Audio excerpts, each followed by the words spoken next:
sorciers de Smart Bourse avec nous comme chaque troisième vendredi du mois. Philippe Béchade est avec nous à distance en visioconférence, le président des Éconoclastes et rédacteur en chef de la Bourse au quotidien. Bonjour Philippe, bienvenue à mes côtés en plateau.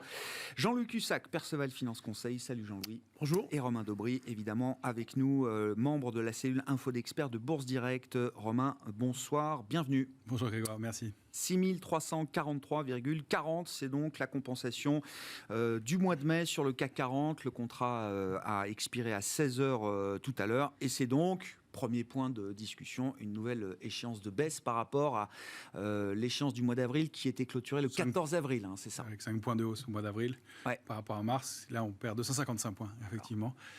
C'est plus marqué.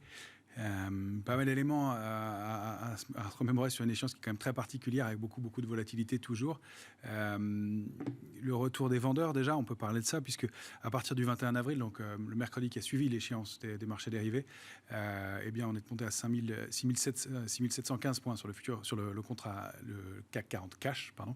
Et à partir de là, les vendeurs ont commencé à prendre la main, ce qu'on n'avait pas vu depuis la crise Covid, clairement, avec dans chaque séquence de baisse un nombre de contrats futurs qui a augmenté régulièrement pour porter la position globale sur le futur CAC 40 à plus de 335 000 contrats, donc 35 000 contrats ouverts environ dans la séquence de baisse et contre des niveaux systématiquement de plus en plus bas contre chaque rebond. Donc 6 680 futurs, on a ouvert une partie de la position, 6 548 ensuite, puis il y a une zone autour de 6 490 points où on a ouvert un peu le solde du nombre de contrats. Donc ça, on n'avait pas vu 10% de la position ouverte sur le futur qui était venue donc à la main des vendeurs. Et à aucun moment, on a vu cette position ouverte diminuer dans chacun des rebonds. Vous dites juste, Romain, c'est important, depuis le 21 avril, quelque chose a changé dans le marché, alors, de ce point de vue-là. Dans le comportement spéculatif et effectivement du côté des marchés dérivés, quand on approche de l'échéance des marchés dérivés, comme c'était le cas cette semaine, les mouvements qui ont lieu sur le futur CAC 40 sont beaucoup plus liés à des questions d'arbitrage, de position, d'options par rapport aux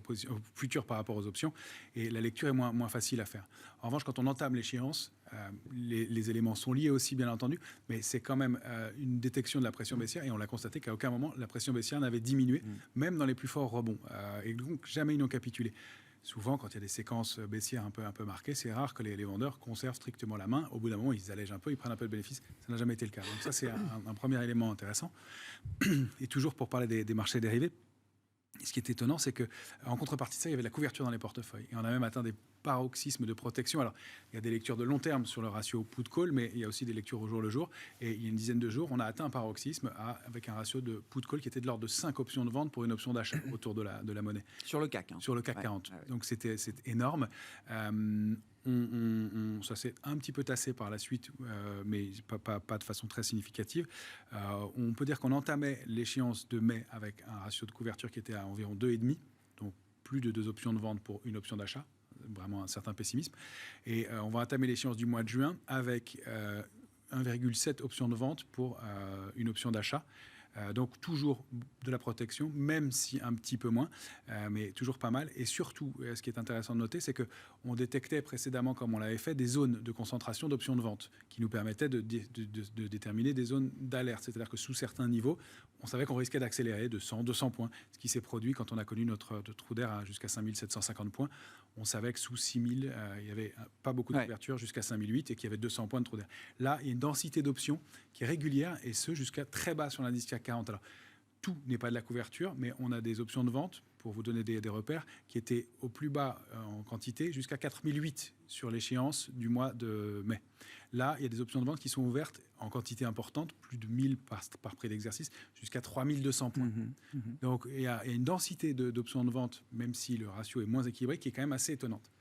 Et on observe, alors on peut se demander, évidemment, est-ce que ce sont des vendeurs de put qui vont espérer un rebond ou est-ce que c'est de la protection? Je pense qu'il y a un mélange des deux et qu'aussi bas, c'est pas de la protection. On ne protège pas son portefeuille aussi bas, ça n'a pas de sens. Ça n'a pas de sens. En revanche, en contrepartie de ça, on constate qu'on a un ratio de couverture sur les indices américains, cette fois-ci, sur le S&P, qui est colossal au CBOT.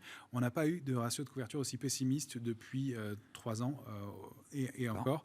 Même au creux de la crise Covid, on a un ratio de couverture total qui est de 1,21 sur les options.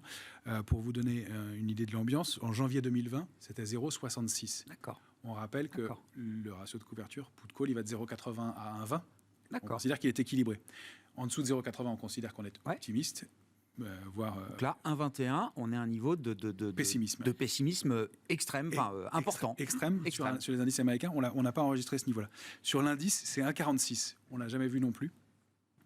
Et sur les options sur action, c'est 0,80, mais il faut savoir que le max qu'on a vu précédemment, c'était 0,68. Donc on est moins couvert sur les actions, habituellement.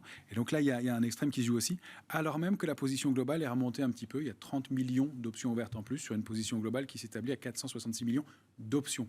Pas de valeur nominale, mais de contrats d'options ouverts. Donc il y a un pessimisme qui est extrêmement fort en contrepartie de cette pression baissière. Et ça établit la situation dans laquelle on se trouve actuellement. Oui, on peut le dire. Voilà, on est quel jour ? On est le 20 mai. En ce 20 mai 2022, on atteint un extrême en matière de pessimisme qu'on n'a pas connu depuis la crise Covid. Voilà, clairement. C'est la situation telle qu'elle est aujourd'hui.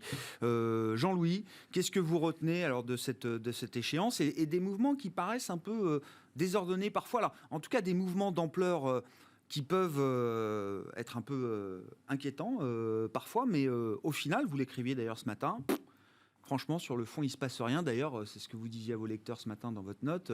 Si vous avez une journée à prendre pour vous reposer, c'est aujourd'hui. Posez votre journée. L'échéance, c'est pour éviter l'overtrading. Ouais.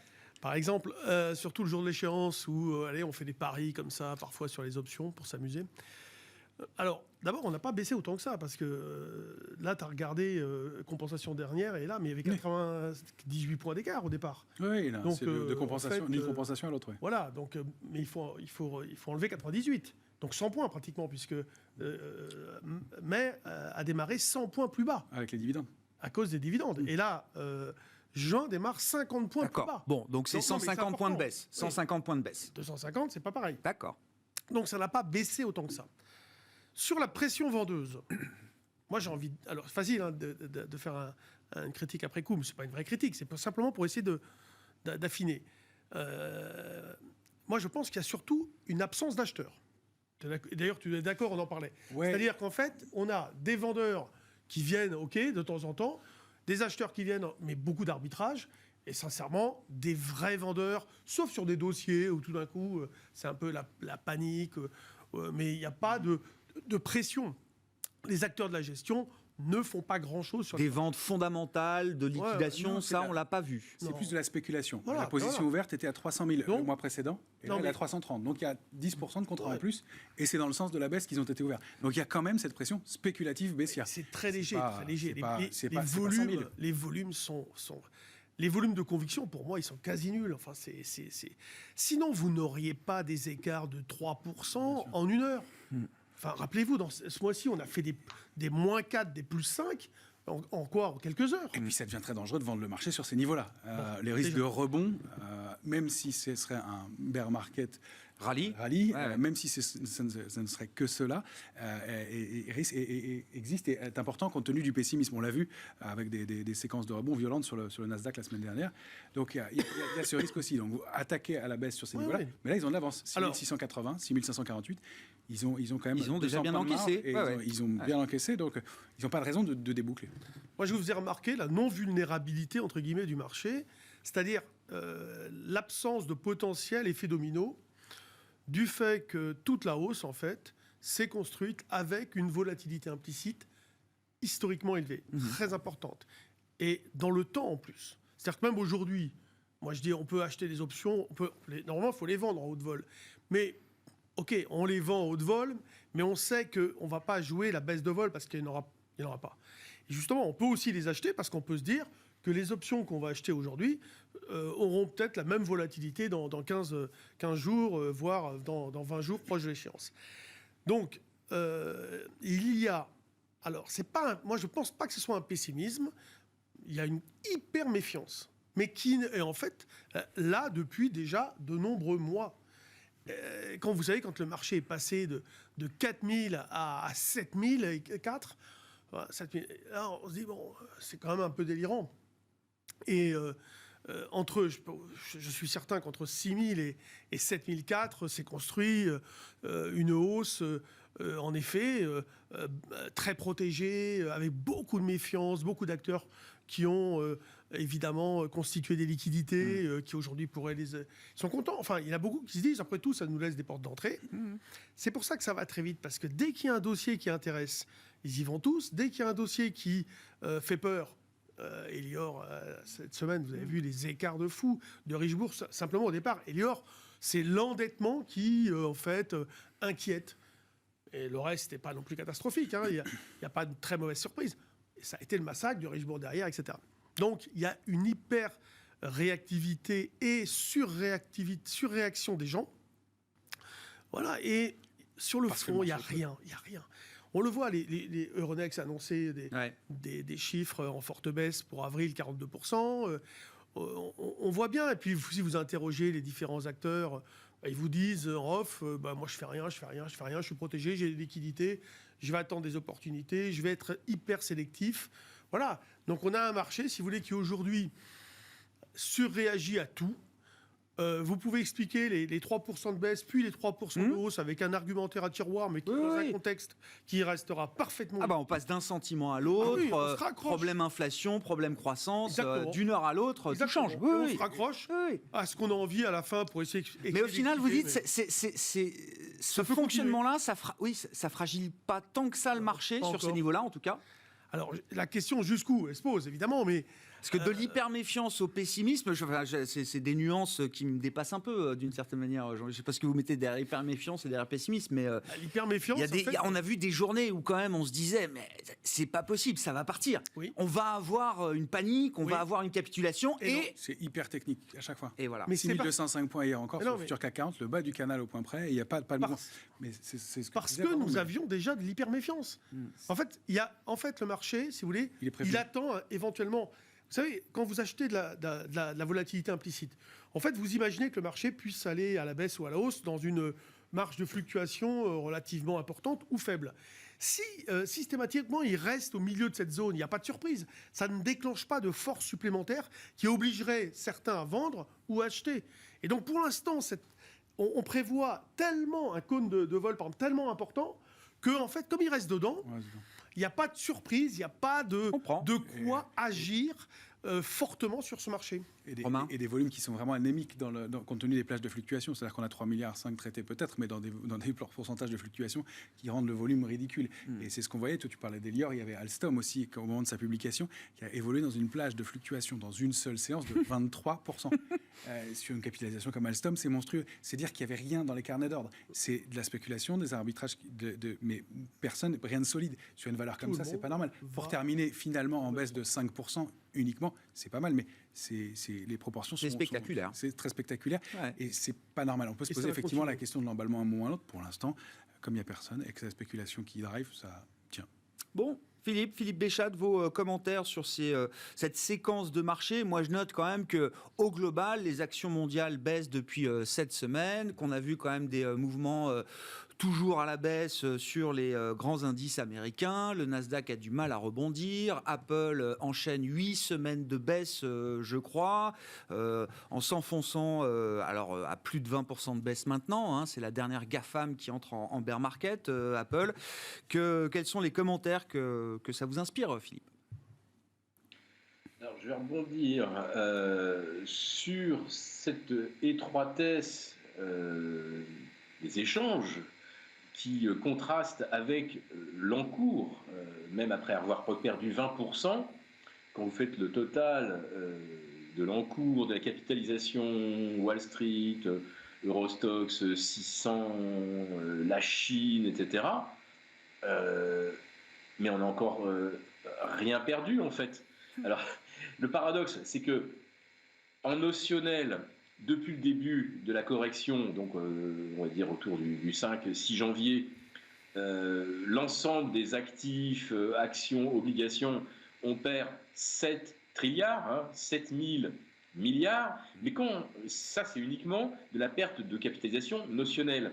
Mais quand vous regardez les échanges au quotidien et qu'une grosse séance avec du -3, -4, on est à 5 milliards, ça veut dire qu'en fait, personne n'a sorti de papier. Alors, ça a été bien expliqué par Romain et Jean-Louis. Tout le monde est effectivement couvert. tout comme dans la hausse, personne n'achetait, on va dire, avec un bulldozer et en chargeant à coût de 100 millions les grands fonds d'investissement.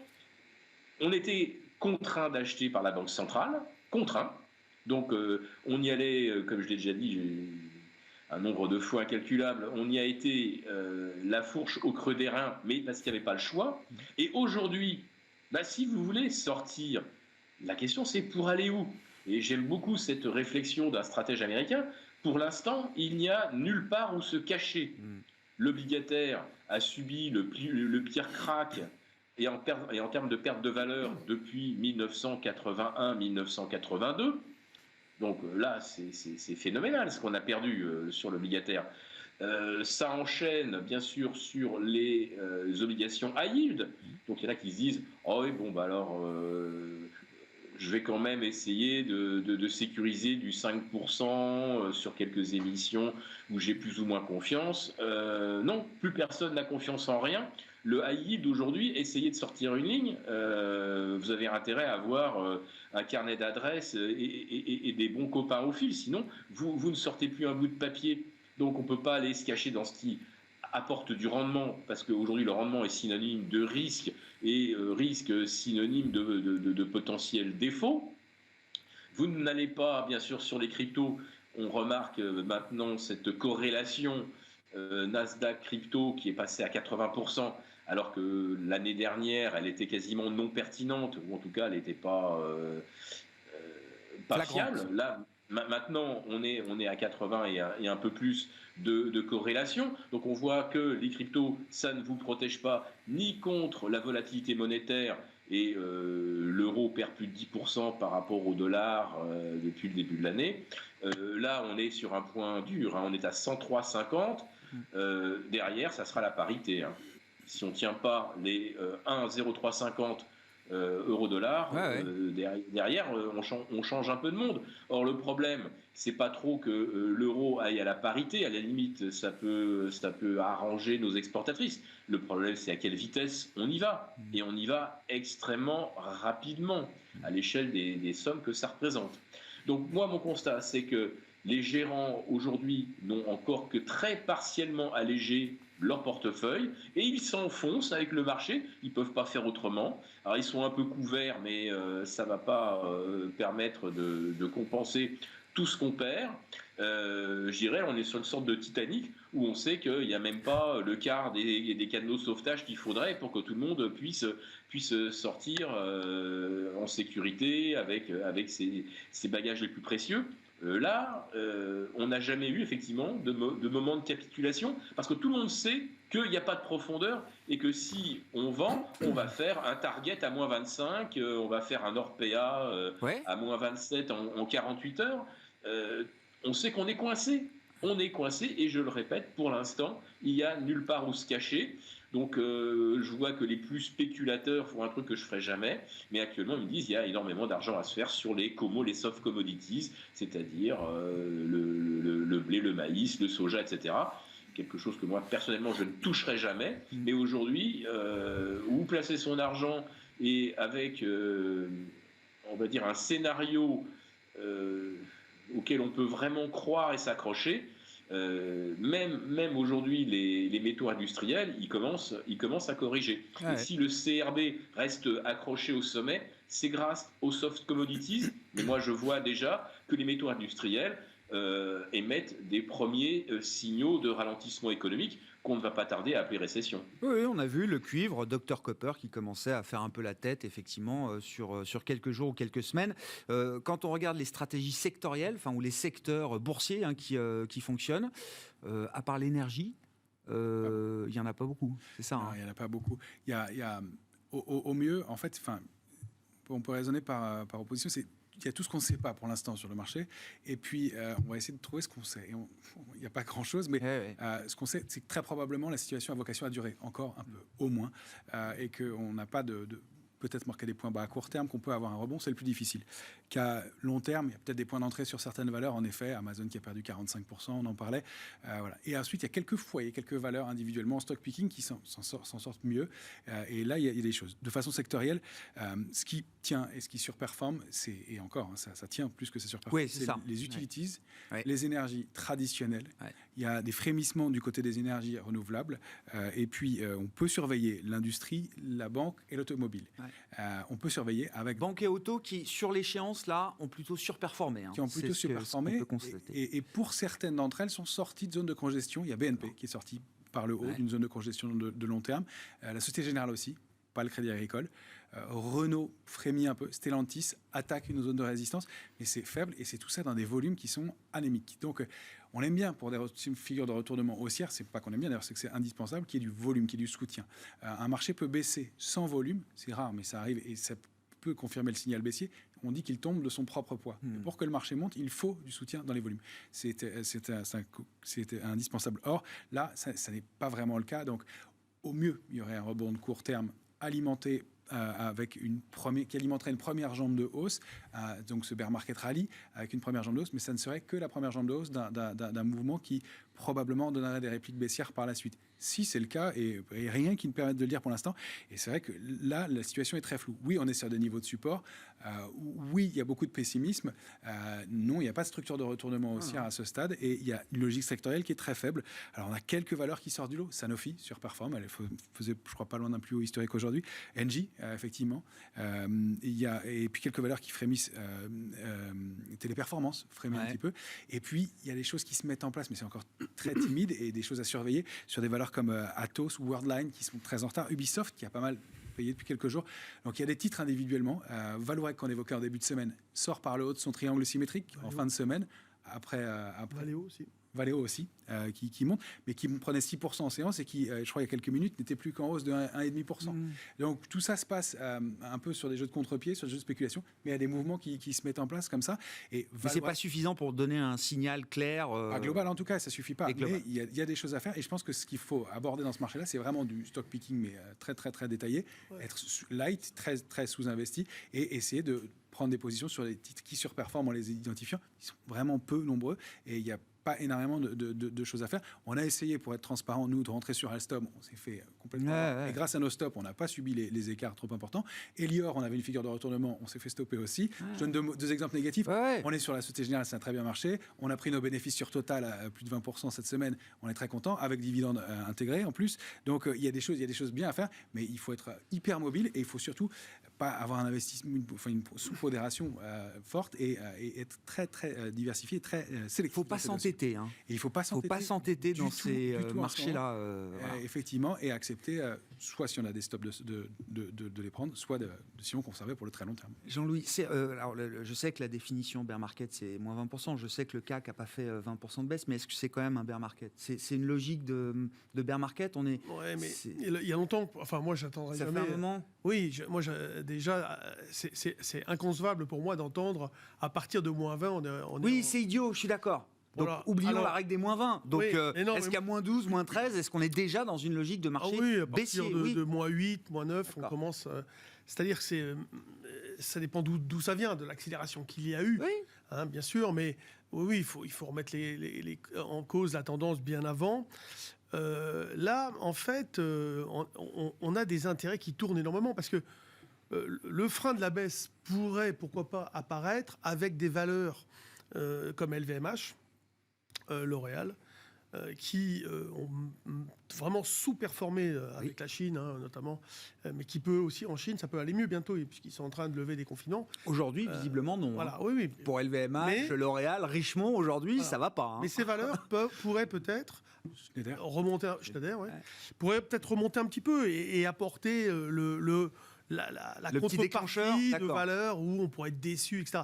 Aujourd'hui, acheter des valeurs comme Elior, comme Alstom et bien d'autres, moi je pense qu'il faut y croire, c'est-à-dire se dire, voilà, j'étudie à fond une société, je regarde ses perspectives, surtout l'endettement, parce que là ça va être un sujet sensible, et il faut acheter, Faire un peu d'analyse fondamentale, Non, vous mais dites. Soit il faut être... C'est la première fois oui, que vous non, entendez mais dire ça, Jean-Louis. Mais c'est pas ça, c'est que Le monde Là, change.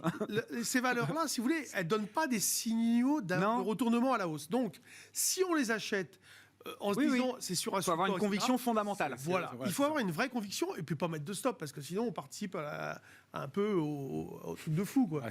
Et moi qui dis ça et qui le fais tout le temps sur les indices, parce qu'on travaille sur des micro-mouvements. Après, si vous regardez Apple, moi il y a quelques temps, je donnais un objectif de repli potentiel pour acheter vers 135. Bon, Ouais, alors. on a 131 ou 132 là. Donc, Pourquoi pas 60 supports. Ça remonte là un peu.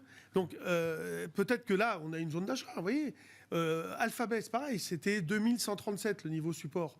Bon, je ne sais pas combien on est là. Hier, on était à 2225. On n'est pas en train de les enfoncer, ces. On arrive sur les zones. D'accord. Alors, c'est pas joli, mais si on. Et là, si vous voulez. Parce qu'Apple, c'est pas joli, oui. Non, c'est pas joli. Non. Donc, si on achète, moi, je n'achète pas. C'est qu'on y croit. C'est-à-dire d'accord. qu'on se dit.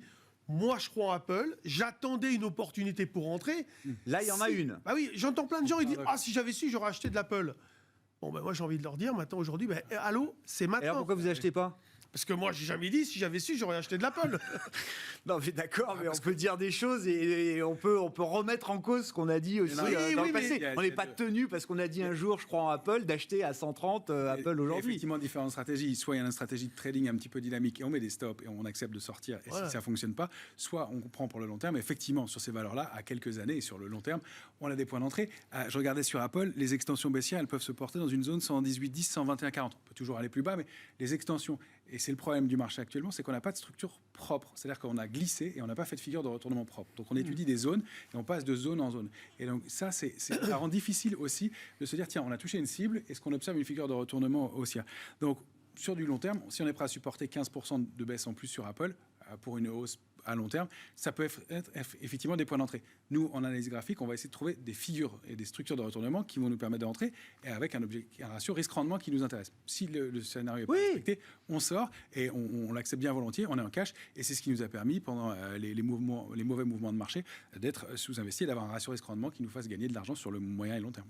Et quand vous achetez des Apple, Alphabet, etc., pensez toujours à l'euro-dollar, parce que évidemment, notre euro qui est un peu faible en ce moment nous fait que quand on achète ces valeurs, on les paye entre guillemets un peu cher. Oui, avec un dollar au plus haut. Voilà. Philippe, mais parlons d'Apple. Moi, ça m'intéresse quand même. Apple, c'est emblématique. Là, pour le coup, c'est quand même une valeur qui est détenue, surdétenue par tout le monde, des particuliers aux professionnels. Vous disiez tout à l'heure... on ne voit pas de logique de vente fondamentale, mais bon, Apple qui perd plus de 20%, j'imagine bien qu'il faut bien qu'il y ait des gens qui la vendent, Apple. C'est que de la spéculation à ce stade, ou est-ce qu'on commence là à rentrer un peu dans le dur, Philippe? Oh là là, mais vous me prenez complètement au dépourvu sur le dossier Apple. Bon, actuellement, ce qui alimente beaucoup de discussions, c'est évidemment le Big Short de Michael Burry sur Apple, tandis que Warren Buffett annonce que lui continue d'en accumuler. Enfin non, il en a accumulé avant. Il a passé, je pense, le cap des 3 000 milliards et on lui doit certainement beaucoup à Warren Buffett pour avoir amené Apple à 3 000 milliards. Et là maintenant, le chartiste, il va regarder froidement ce qui se passe sur Apple, en dessous de 142,50 $. Vous pensez ce que vous voulez, mais a priori, les charts seront du côté de Michael Burry. Maintenant, les actionnaires de Berkshire Hathaway, ils ont 10 ans devant eux, et eux, ils savent qu'ils verront probablement Apple à 200, à 250 ou à 30 $ après le split par 10, enfin peu importe. Ça dépend de l'horizon de temps, mais à très court terme, Apple, c'est la valeur la plus détenue, et pour une bien mauvaise raison pour les derniers achats, c'est que si ça se passe mal, au moins le carnet d'ordre est épais, on pourra en sortir. Tout le monde a pensé exactement la même chose. On a acheté un titre dont on se disait, au moins celui-là, si ça se passe mal, on peut en sortir. Ça en fait une valeur dangereuse aujourd'hui, Philippe? Je pense que ça sera la dernière qui sera vendue, mais le jour où elle commencera à chuter, tout le monde la vendra. Parce que tout le monde se retrouvera à ce moment-là surpondéré en Apple par rapport au reste du marché. Donc plus de 20% de baisse, pour vous, elle n'a pas commencé à baisser? Non, et j'explique pourquoi. Les gens avaient déjà tendance à surpondérer Apple. d'accord, dans un portefeuille. Je rappelle que Warren Buffett, Apple, c'est plus de 40% de l'ensemble des actifs de Berkshire Hathaway. Bon, prenez un fonds qui soit un petit peu plus offensif que Berkshire et qui avait d'une Nvidia, de la AMD, enfin des valeurs de croissance quand il fallait en avoir. Vous voyez un petit peu le profil Arc Capital de Cathie Wood. Sur ce portefeuille, vous avez déjà 70% des valeurs qui sont à moins 30, moins 40, moins 50. Ben, si vous n'avez pas vendu vos Apple, Apple va bientôt représenter 50% de votre portefeuille.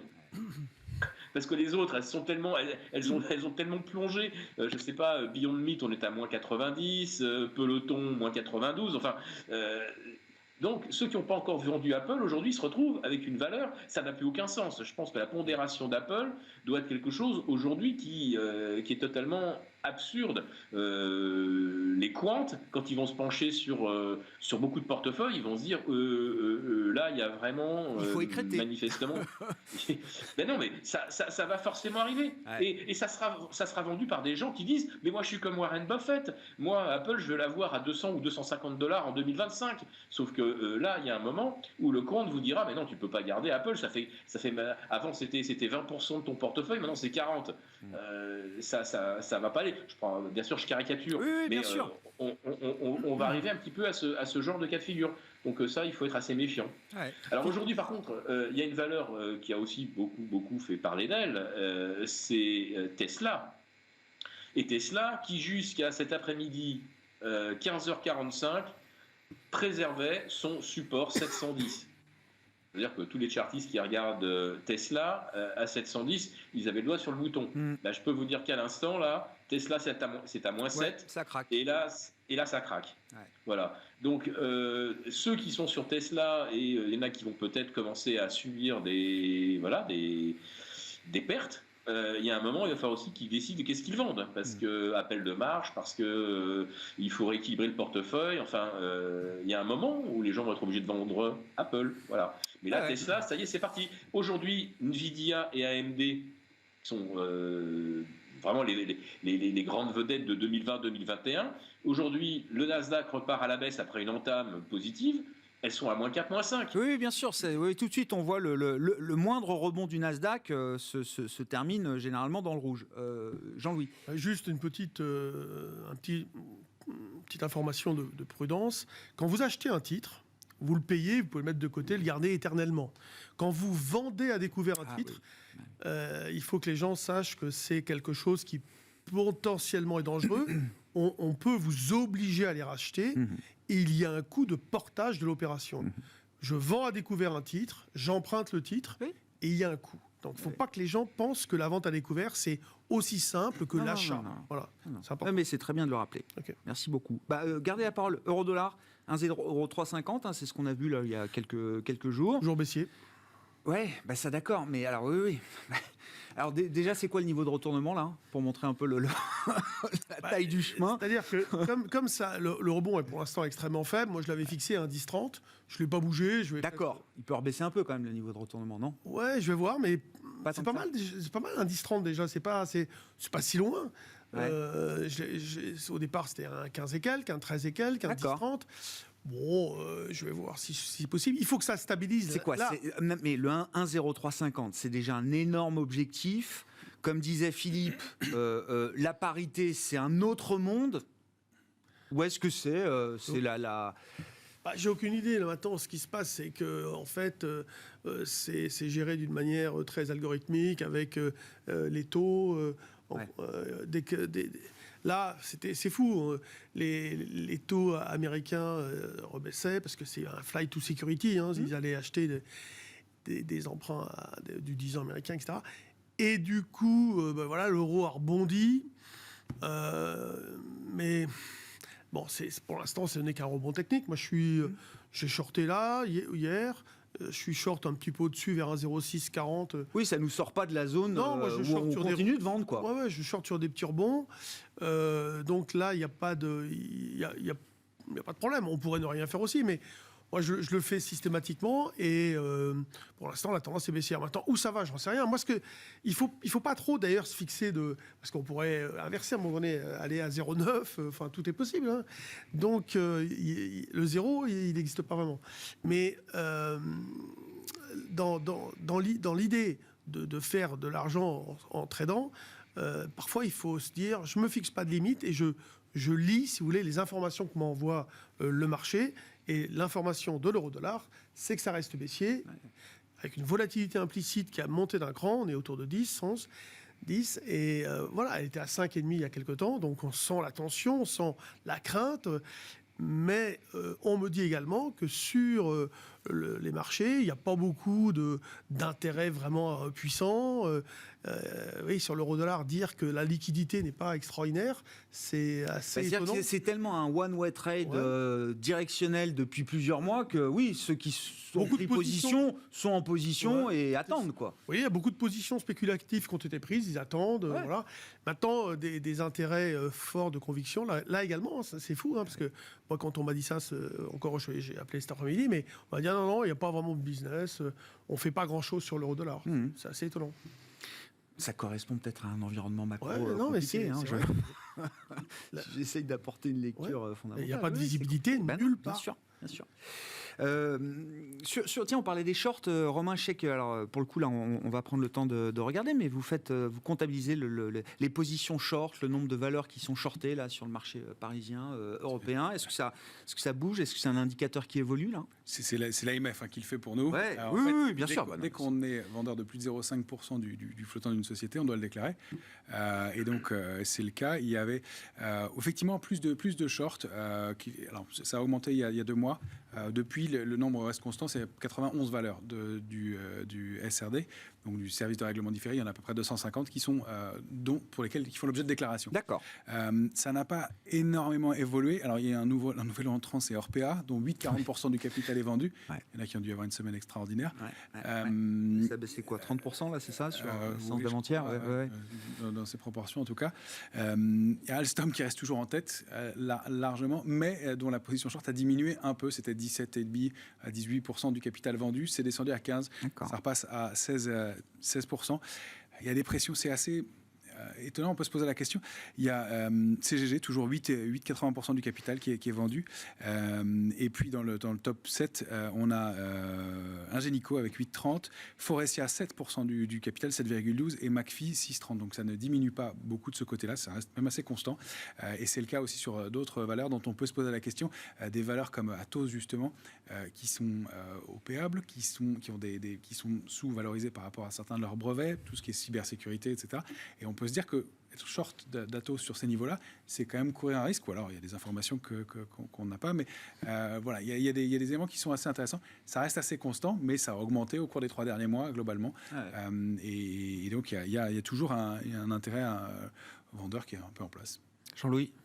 Et on peut regarder aussi ce que font les insiders, c'est-à-dire que les déclarations, là aussi à l'AMF, tous ceux qui achètent en ce moment leurs propres titres, comme Bolloré, Vicat, TF1, pas mal ramassé. Ouais. Il y a quelques temps, c'était Bouygues, qui a été énormément ramassé par la famille, etc. Ouais. Ça, c'est hyper intéressant de regarder ce genre de choses. Ça peut donner une indication de confiance de la part des dirigeants. Oui. Qui généralement ont une valeur fondamentale en tête pour leur entreprise, effectivement. Philippe, 3 minutes pour nous expliquer ce qui s'est passé sur le compartiment crypto. Et la question étant, est-ce que c'est un phénomène normal, enfin dans la normalité du monde des cryptos, ou est-ce qu'il y a quelque chose de différent là dans ce crash des derniers jours et des dernières semaines sur les cryptoactifs? Il y a une part de crack qui est le crack éternel, le Ponzi, ça s'effondre. Je rappelle que vous trouvez facilement 10 000 cryptos listés sur Investing, mais en fait, il y en a 18 000. Donc, on peut considérer qu'il y a peut-être quelques milliers, voire un bon 10 000, voire 15 000 cryptos de trop dans le paysage. Donc, il est tout à fait normal que certaines s'effondrent. Alors après, vous avez... ce qu'il faut, c'est analyser pourquoi les grosses. Je vais prendre, moi, parmi les 20 plus grosses, celles qui ont plus de 20 milliards de capitalisation, par exemple. J'exclus bien sûr les stablecoins. Pourquoi certaines commencent à chuter? Tout simplement parce qu'il y a d'autres cryptos qui améliorent le protocole de la crypto d'origine. Par exemple le Polkadot, je ne prétends pas être spécialiste, mais je vois simplement qu'il y a des projets de développement de blockchain avec au départ une base type Polkadot et qui aujourd'hui sont beaucoup plus performantes. Donc, où les équipes qui gèrent le Polkadot évoluent complètement et renoncent à certains de leurs objectifs, notamment de sécurité, etc., au nom de l'efficacité, ou alors on s'aperçoit que des projets plus efficaces en remplacent d'autres, et c'est assez normal. Maintenant, est-ce que, je veux dire, même 50 cryptos qui prétendraient être des valeurs, enfin des unités de réserve, vous voyez, est-ce que ça, c'est crédible? Dès que ça perd 10-20%, les gens se rendent compte que c'est pas un actif dans lequel on peut placer des réserves. Après, quand on regarde les projets les plus prometteurs, à mon avis, pour ce qui est de l'efficacité dans l'enregistrement de transactions, moi je vous fais un pronostic. Moi, je vous parie que d'ici 4-5 ans, il y aura une tokenisation des actions, des obligations, etc. Et il y a beaucoup d'intermédiaires qui auront du souci à se faire parce qu'il y a beaucoup de transactions qui se passeront comme ça. Sauf que ça fait du sens pour des transactions qui ont besoin de sécurité. Et là, on va arriver effectivement à des économies en termes de traitement et d'intégration dans la blockchain, mais ça va quand même rester quelque chose de cher. Le calcul, l'intégration dans une blockchain, c'est quelque chose d'énergivore qui génère énormément de CO2. Une monnaie, par définition, une fois qu'on l'a fondue, depuis les pièces de bronze hellénistiques ou égyptiennes, une fois que vous avez fondu la pièce, quand vous l'échangez et que sa valeur est reconnue par tout le monde, une monnaie ne génère pas un atome de CO2. Une crypto, quel que soit son modèle de blockchain, même si c'est du proof of stake, c'est quand même très énergivore et ça ne pourra jamais devenir une monnaie. Donc la question est de savoir qu'est-ce que ça peut devenir et qui a envie de placer de l'argent là-dedans, sachant que ça ne deviendra jamais un vrai moyen de paiement pour le day-to-day. Donc il y a une sélection naturelle parmi des projets qui étaient certainement très beaux et qui ont amené des gens à développer des architectures, des applications qui sont acquises pour les 10, 20 ou peut-être 100 prochaines années. Sauf que à la base, le projet, lui, il est dépassé par d'autres. Donc voilà, on est en train d'assister à ça, avec l'UST qui lui s'était littéralement effondré. Donc là, c'était une gestion algorithmique d'un collatéral sur un stablecoin. Et l'algo, il a généré en quelques heures la création de 9000 fois le nombre de jetons initiaux sur la Luna. Voilà, et l'algo, il a fait son travail. C'est juste que c'était pas viable. Mais il a fallu effectivement que ça crache pour qu'on s'en aperçoive. Donc je dirais que les cryptos, c'est vraiment réservé à des gens qui comprennent dans quoi ils placent de l'argent, mais c'est pas l'argent pour acheter l'appartement. Non, mais c'est bien de le rappeler. Non, mais effectivement. Bon, il y a un moment darwinien là autour des cryptos, c'est ce qu'il faut retenir. On s'arrête là, messieurs. On se retrouve dans un mois pour une nouvelle échéance. Philippe Béchal était avec nous en visioconférence, président des Éconoclastes et rédacteur en chef de la Bourse au quotidien. Jean-Luc Hussac, Perceval Finance Conseil, et Romain Daubry, membre de la cellule Info d'Experts. On se retrouve lundi, nous, Romain, à 12h30 pour le plan de trading. Et la prochaine échéance, donc le 17 juin prochain.